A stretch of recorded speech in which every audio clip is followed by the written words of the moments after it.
This week, our history focus is the Crusades from 1094 to 1187, a series of religious wars between Christians and Muslims disputing ownership of holy lands in the Middle East.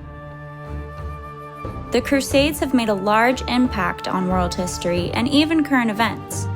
Recently, in September 2021, a 900-year-old iron sword of a Crusader knight was discovered off the coast of Israel by a deep-sea diver and Israeli resident. The sword is currently in the hands of the National Treasure Department of Israel.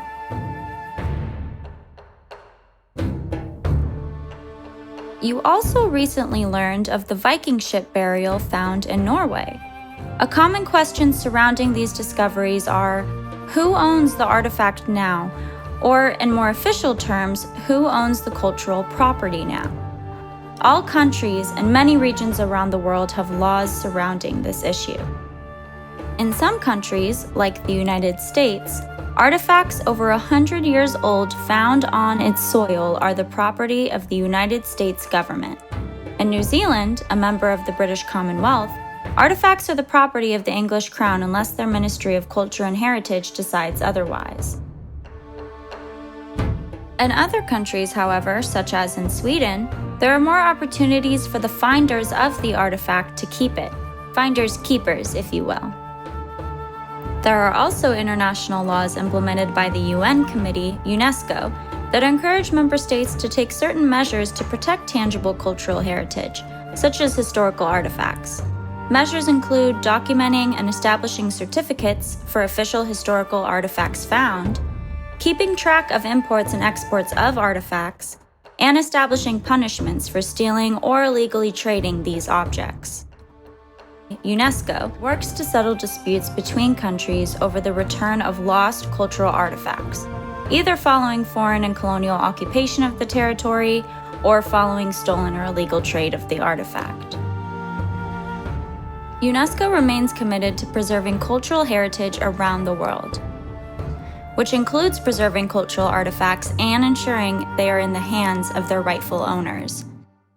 As such, many museums have had to give up artifacts they once possessed after a decision was made that the objects in fact belong to someone else, such as cases with the British Museum.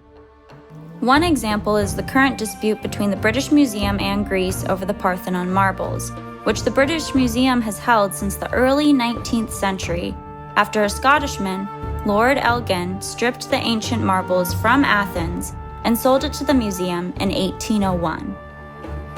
UNESCO has urged the British Museum to return the marbles to Greece. However, the British Museum refuses. UNESCO is also pressuring the British Museum to return over 900 looted artifacts to Benin. Questions to consider for further research are: which other settlements of cultural property has UNESCO facilitated? What is cultural heritage and cultural property? What is tangible versus intangible cultural heritage? Why does the United Nations and UNESCO remain committed to protecting the cultural heritage of people? What is culture and why is it important to protect? Was Israel justified in keeping the Crusader sword? What are the guidelines for deciding rightful ownership? And which museums today possess cultural artifacts that in fact belong to another country?